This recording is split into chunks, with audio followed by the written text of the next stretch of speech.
চলে আসলাম মায়ের বাসায় বেড়াতে। আর কি কি করলাম সবকিছু আপনাদের সাথে শেয়ার করব। এটা ছিল আজকে প্রথম দিন। এখানে মুরগির রোস্ট রান্না হয়েছিল, ডাল রান্না হয়েছিল, গরুর মাংস কুরমা করা হয়েছিল, আবার গরুর মাংস লাল ঝোল করা হয়েছিল, প্লেন পোলাও করা হয়েছিল, খারকান রান্না করা হয়েছিল শুটকি দিয়ে, লতি রান্না করা হয়েছিল শুটকি দিয়ে।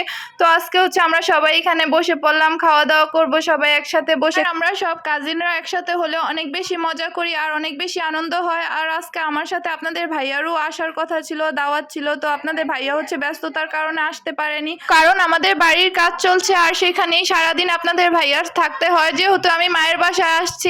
আর এখানে ভিডিওতে ভয়েস দিচ্ছিলাম আর বাচ্চাদের চিল্লাচিল্লি শব্দ আসতেছিল ভিডিওতে। বিকেলবেলা একটু ছাদের উপর আসছিলাম আর এখানে সবাই বসেছিল ছাদের উপর। আর এখানে আমরা বসে বসে হাতে মেহেদি লাগাচ্ছিলাম। প্রথমে আমার বড় আপু মেহেদি লাগাচ্ছিল আর আমার ছোট একটি বোন মেহেদি পরিয়ে দিচ্ছিল আমার বড় আপুকে। আর তারপর আমিও হাতে মেহেদি পরবো। দেখেন আপুর হাতের মেহেদিগুলা দেখতে কত বেশি সুন্দর হয়েছে। আর এখানে সবাই বিকেলবেলা বাচ্চারা খেলা করতেছিল। এটা ছিল আমার ছোট মামি, এটা ছিল আমার বড় মামি, আর এখানে বাচ্চারা সবাই খেলা করতেছিল।